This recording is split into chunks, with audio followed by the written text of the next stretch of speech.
I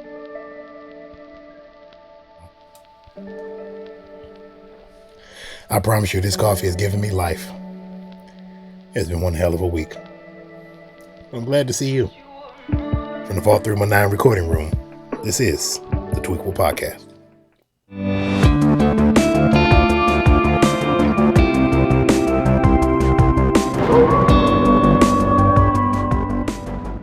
What's up, everybody? I'm Jake Alexander, the voice and the void, the lone wolf, your favorite host with a lisp. Welcome to another episode of the Tweakable Podcast, and happy Saturday to you. I hope you are all doing well. I'm doing better. It's been a crazy week for me, but I am doing better, and I'm so happy to be behind this mic in the vault, ready to talk to you about all the little things that come to my nerdy little mind. Hey, if this is your first time checking me out, thank you very much. I don't care if it's 1, 5, 10, 100, or 1,000 of you. I appreciate every single person that decides to tune into this pokey little podcast. But if you've been rocking with me for a little while, hey, thank you for constantly coming back and giving me an audience. I am truly having fun doing this, and I hope you are all being entertained and educated on whatever I talk about whenever we talk about it. Like I said, it's been a weird week. If my voice sounds a little weird, I am in fact fighting allergies with every little ounce of me that I possibly can fight, because I refuse to miss Motor City Comic Con this weekend. In fact, it is today. So by the time you see this, I will actually probably be out the door in my cosplay headed to Motor City Comic Con this year. I won't tell you who I'm cosplaying. You will have to tune in next week. There will be a video showing me. I will show you exactly how I built it. It is closet cosplay. I'm going to show you exactly how to do this particular person very cheap, because believe me, I didn't want to spend money on the costume, but I decided to build it myself, and I will show you exactly how to do it, and you can emulate it and do it yourself if you feel like it. And that will be right after our regular episode next week. So you can get 2 episodes of me doing things next week, and it'll be all fun.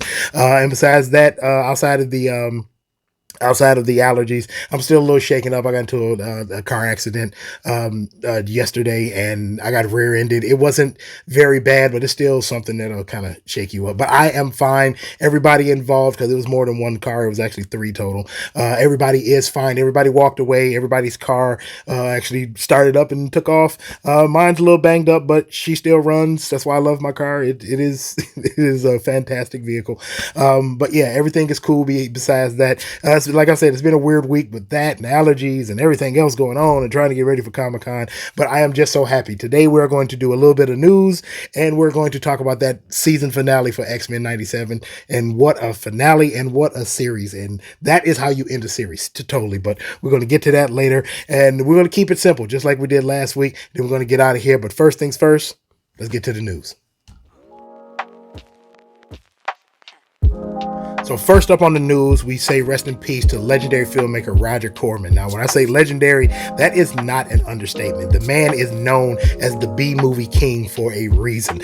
Most of his films were very much low budget, and they were just exactly what most films ought to be. Just mindless fun for the most part. Now, a lot of his films were just hokey, but he gave us some decent flicks along the way. Like, we got the original Little Shop of Horrors, right? The one before the Rick Moranis version, we got that one. It wasn't a musical, it was a comedy horror film, and it was a lot of fun. We also got movies like Carnosaur and other films like Attack of the 50-Foot Cheerleader in 2012. Like I said, all the movies that he did were just mindless fun. It was just for you to sit there, watch it, enjoy it, take it in for what it was. And it's kind of funny that movie Carnosaur, which came out in 1993, it was about genetics and geneticists recreating dinosaurs.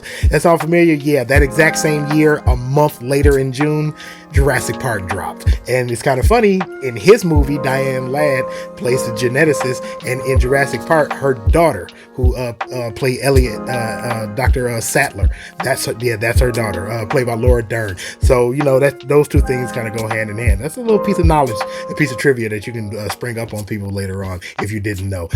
He passed away on May 9th, and most importantly to me, he was a Detroit-born boy. So you can see exactly why I actually loved him as much as I did. He was an absolute fantastic director, and he will be missed. Roger Corman was 98 years old. Checking in on the box office.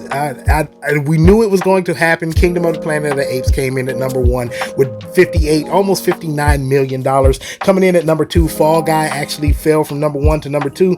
Didn't fall too far, though. It did $106 million so far worldwide. Coming in at number 3, Challengers Hold Still deal. It was at number 3 last week, still at number 3 this week. So far, that's $70 million worldwide. Opening this weekend, If. It's pretty much Foster's Home for Imaginary Friends, if you know the cartoon. It's pretty much that. That one's going to star Ryan Reynolds, amongst other people. And it's actually being directed by John Krasinski. If I'm not mistaken, this is his directorial debut. So I will be checking that out. And also Back to Black, which is a biopic sort of for Amy Winehouse. So I really want to see that one. I love Amy Winehouse. Fantastic voice, fantastic singer, fantastic just personality altogether. So when that movie comes out, I will when I get a chance to see it, I should say, I will be watching it. And actually, Back to Black, If, and Kingdom of the Planet of the Apes, I'm going to see all 3 of them over this weekend and between now and next week. In next week's show, we will review all 3 of them, and I'll let you know how I feel about all 3. So Marvel over the weekend, should say Marvel Disney over the past weekend and the past couple of days, they had their upfront. Now, if you don't know what the upfront is, that's pretty much where every studio out there, they get advertisers together and they show them all of the shows and movies that they have coming up on their slates for anywhere between the next year to 14 months. Marvel came out of the gate swinging. I can't speak for anybody else, but Marvel's slate of everything they have for the rest of this year and through next year, it sounds really good to me. I don't know about anybody else, but I'm excited for it. So obviously we have Deadpool Wolverine this year, but they also said that we're going to get Agatha all along. So remember that it was supposed to be Agatha Coven of Darkness. Then it was Agatha with all these fancy titles. Well, we come to figure out that Agatha is actually the one switching the titles, which is why all those title changes kept happening. It's all part of their promotion for the show. So that's actually going to debut this year. But September, it comes out the 18th. Now, me personally, I probably would have waited for that to be in October around Halloween, but hey, it's them. They know what they're doing. We also get Daredevil Born Again next year, March 2025. Yeah, and sometime in 2025, not too long after Daredevil, we're going to get Ironheart. They added a ton of other things. It's just so much to go through. I don't want to touch on it. You can go read about it. I'm pretty sure online they have a lot of stuff. I'm really happy about the slate of things that they have coming out. A lot of people are asking the question, well, who wanted Agatha? Well, I'm one of the ones that wanted it. She was Catherine Hahn playing Agatha in the WandaVision series was spectacular. It was just so much fun. So to see her in her own series and to understand her character a little bit better, that's something I would want to see. And honestly, those are the type of shows that need to be on Disney Plus. You don't need to do mainstream MCU. Just take side characters and do those shows and leave the main characters for the films.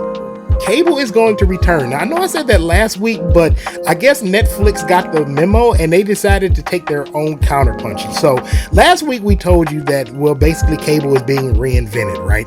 That we were going to see Paramount, not Paramount Plus, we were going to see Disney and a couple of other streaming sites joining forces with Hulu, and they were all going to have their own streaming services starting sometime this summer. Well, I guess Netflix had their own in the bag, and I doubt very seriously if this is a surprise to anybody over at Disney, Marvel, and I'm pretty sure both sides have kind of talked this thing through, because now here's Netflix coming with another streaming site bundle.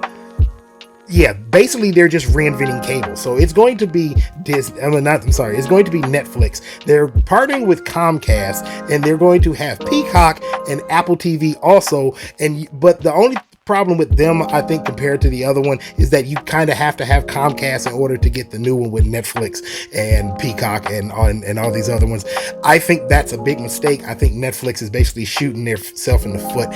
What they should do is just say, hey, we're going to move off from having it where you have to have Comcast in order to get this new streaming site. What they need to do is just say, hey, we're going to get all of these in brackets together, and then that will be on Netflix, similar to what Disney is doing with Hulu and everybody else that they're with, and then just put that out as a streaming bundle. Don't go having to go through Comcast. The whole point was to get away from paying what you're paying for cable. But if you're going to keep going to Comcast and people have to keep paying for it, you're basically telling people, don't give us the money, go to our competition. So for me, I think I'm going to skip the bundle with Netflix and go to the bundle with Disney and Hulu. And the crazy thing is, I already have it, so not that much of a jump for me. So James Gunn is not the only one going from Marvel to DC. Now, Chris Pratt, who we all know and all love as Star-Lord, at least I love him as Star-Lord. A lot of you are still pissed off about him, slapping Thanos, but that's a whole different story. We'll get to it at another time. Apparently, he is actually jumping ship to go star in another film at some point with James Gunn in DC. Now, when asked directly, he said point blank, quote, "It probably makes more sense for him, to be Star-Lord again." End quote. But then he goes on to say, but hey, you never know. Well, to me, that's just saying, hey, I've been contacted by James Gunn. I'll be in a DC film at some point or another. We're just waiting for the right role and the right time to present itself. Now, to me, it makes all the sense in the world. If you've ever watched any of James Gunn's movie, even outside of the MCU, he tends to use the same people over and over. He's kind of Quentin Tarantino in that way, right? He uses the same people over and over in different roles, and they always pop up in some other movie one after another. I mean, the man even uses his own brother in a handful of films, which is all cool with me. I have no problem with it. But if Chris Pratt is going from Marvel to DC along with James Gunn, that gives me a little bit more hope for everything going on over at DC. If they're going to wait it out, take their time, and bring in A+ talent, you got my vote. And now, speaking of talent going from one thing to another, Nicolas Cage can't do any wrong in my book. I've seen pretty much every single movie he's ever done, and I like almost all of them. Now, one of the things he's getting ready to do, and Marvel has announced this, is that he is going to star in his own live-action Spider-Man noir film. I don't know how that's going to turn out, but him voicing it in Across the Spider-Verse was fantastic. He was one of my favorite characters, if not at least my second favorite character in the entire film. So if he's going to get his chance to be Spider-Man noir in a live-action film, I know, I get it. A lot of people think he's a bit too quirky to do a lot of things, but trust me, this man as Spider-Man noir in a live-action film is going to be gold. So when it comes out, or when we hear any more news about it, I'll let you know. As much as I love my gamer pals, I swear we just cannot go a single week without them getting up in arms about something. Now, we just got the trailer for Assassin's Creed Shadows, right? This is the one that's going to be set in feudal era Japan with samurai and shinobi and kunoichi and ninja all over the place. Sword action and all the fantasy fun that we absolutely are going to want, right? Well, a whole lot of people are really pissed off about it, and they're only pissed off about it because of the two playable characters that we get. Now, we're going to get two playable characters. One's going to be very stealthy, the other one's going to be very tanky, very much like the Assassin's Creed games that a couple of the Assassin's Creed games that we've had in the past. But it's not the fact that we get two playable characters with different skill sets, it's the characters that they chose. Now, remember I said this is back in feudal Japan, but the two characters that we're going to get is one's female, one male. The female is going to be a shinobi, a kunoichi. She's going to be very stealthy. She's going to be a ninja, and everybody, well, I'm not going to say everybody. Most people are up in arms because they say, well, there weren't that many women back then, which is absolutely false. There were a ton of women who were trained to be killers, to be assassins. Why? Because nobody would see them coming. That was the entire point. You could have these women sneak in, be quote-unquote prostitutes, and then kill somebody and walk out without ever being suspected, because nobody suspected that a woman would actually do those type of things. And believe me, if you read history books, they tell you there were a ton of women trained back then in feudal era Japan to do this. The other character is the one that really has so many people up in arms. Now, remember a few years ago, we got the animated adventure of Yasuke, the black man who was taken as a slave on a Spanish galleon, wound up in Japan on this ship, and Oba Nobunaga, try saying that 3 times fast, and a bunch of his retainers took to this man, this black man that they had never seen anyone like him before, and he wound up staying there, working and fighting his way up to become a retainer / samurai. Well, guess what? That's your other playable character in Assassin's Creed Shadows, and everybody is pissed, and I don't understand why everybody is so angry. This is, if I'm not mistaken, this is the first time we actually get to have a playable character, or 2 playable characters that are actual historical figures in one of the Assassin's Creed games. The Assassin's Creed Shadow comes out. I'm not even big on buying AAA games when they first come out. I usually wait a little while, let the price drop down and go get it, but I think I'm going to go buy this game right when it comes out, just so I can play with both of those characters. There is nothing wrong with using these characters. This isn't pandering. This is actual thing. This is actual factual people that have existed in real time, and we are going to see them in a video game. I don't know how anybody else's thinking is going, but to me, that is a fantastic thing, and I cannot wait to play this game. That's all the news I have for now. Don't forget to check over on our Instagram page at _tweakle_pod. And while you're at it, don't forget to like and subscribe and share right here on this channel as well, so you can always know when I drop new things. We're going to step aside, and when we come back, X-Men 97. So, I want to pivot from what we've been doing with X-Men for the past few weeks. So usually we go through the episode and, I give you all the fun Easter eggs and I tell you the theories that I have going into the new episode coming the next week. But since this was the season finale, I wanted to step away for a second because quite honestly, I can give you all the Easter eggs I saw. Like we actually got to see all of Magneto's children, all of the special cameos like Peter Parker and Mary Jane, knowing that he finally found her with the help of Madam Web from his series from back in the day. We even saw Flash Thompson from that animated series. We saw Silver Surfer. We saw the Red Guard, which is Omega Red and Dark Star and Crimson Dynamo. We saw Doctor Strange, Captain America, Iron Man. We saw Daredevil. We saw so many cameos in this one, and they all fit within the grand scheme of this series, even going back to the original series and those other Marvel animated series that came right around the same time. I can sit here and give you tell you what I thought of the symbolism of the water, not just in Magneto's mind and in that vision, but the fact that the water that Jean rose up out of and how the water that came from Rogue's eyes, her tears, all of that was all symbolism, right? Death and rebirth and letting go of the past and embracing the future, which this entire series told that tale very well. I can give you all these Easter eggs and cameos, but quite honest, I can do that for 30 to 40 minutes and would not do justice to this episode and the series as a whole. So I wanted to step away from that and to give you an idea that I've been thinking about for this entire series in its entirety. Everything that we've seen in X-Men 97 does follow up from the original series, but it does much more than that. Beau DeMayo and his crew, and I always say his crew because it's not just Beau DeMayo. There are other writers. There's the voice talent. There are the artists who drew and used the computers to actually generate what we're watching. The other directors, unit directors, and all the people that worked on this. So when I say Beau DeMayo, I mean Beau DeMayo and his crew. They gave us something that so many my age who grew up with X-Men and those cartoons, and we rushed home after school and we eagerly jumped up on Saturday mornings to watch this show. We got something that we have not had, not just from Marvel and Disney, but from any of our streaming and television and movie watching. We haven't had this in quite a long time. We have a show that not only touches us in a nostalgic sense, that makes us see things and to wonder and to take pause, but it made us think.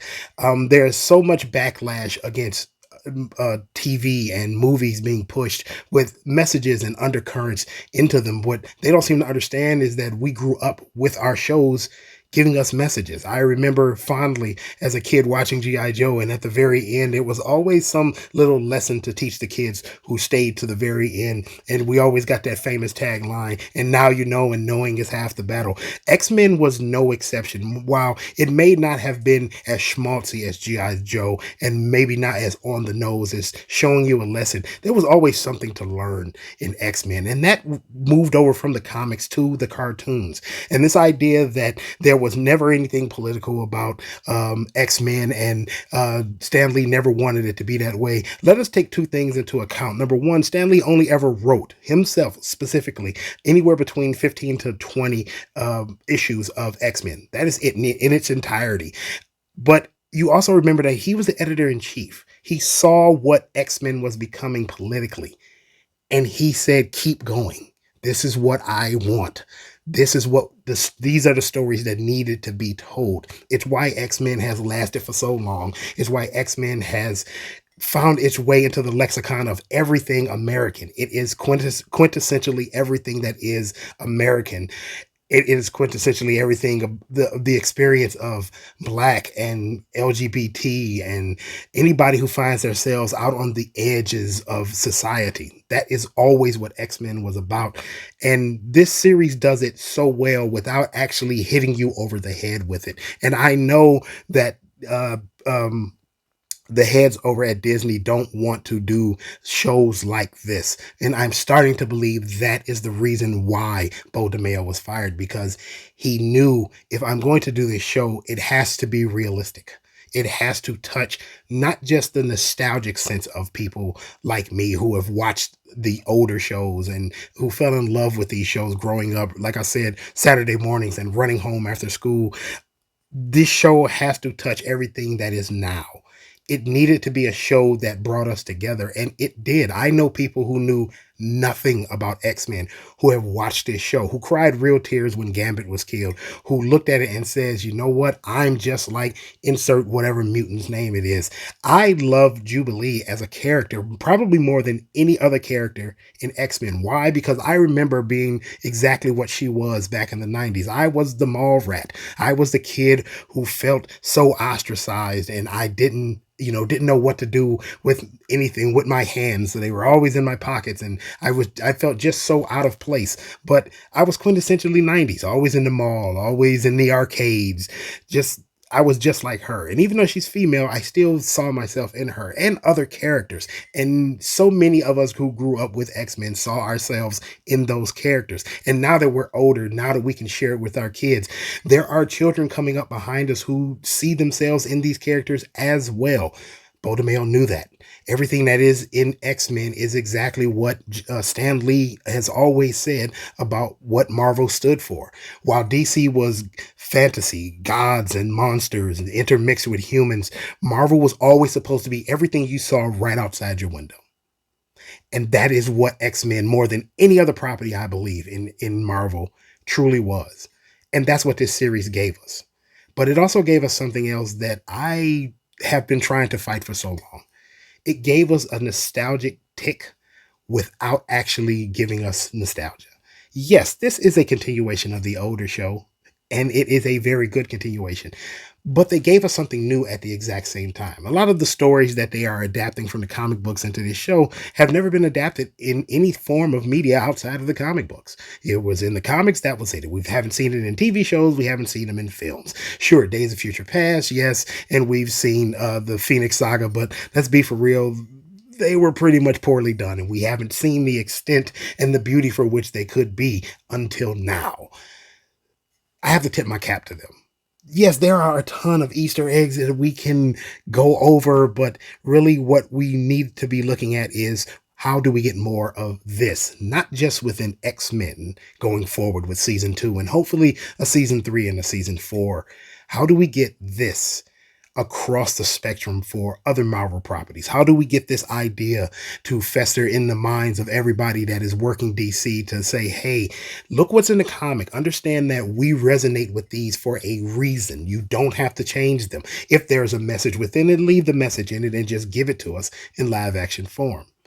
Beau DeMayo has given us the recipe, the blueprint. Him and his crew has given us the way forward to do this with everything going forward. Not just with our nerdy films, but with every film that we can possibly imagine going forward.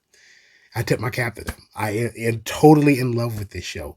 It is not perfect. There are a bunch of questions I still have going forward, and we will more than likely get answers in the second season. We may never, hell, we may only get the answer over on Twitter, as he is still very much tweeting every day to many people left and right about the show. That may be the only time I get answers, and if so, that's okay. But it is still a wonderful show. It is probably the second best thing I've seen this year thus far, behind Shogun. And if you haven't watched that, please do. It's a fantastic show. But X-Men 97 is right up there. And I promise you, if you haven't watched it at all and you just somehow catch this episode and I'm talking about it now, go watch it. And I promise you, you will not be disappointed. When we come back, it'll be time for the last call. So that's it, and that's all. It's time for the last call. I want to thank each and every single one of you for tuning in this week. You did not have to.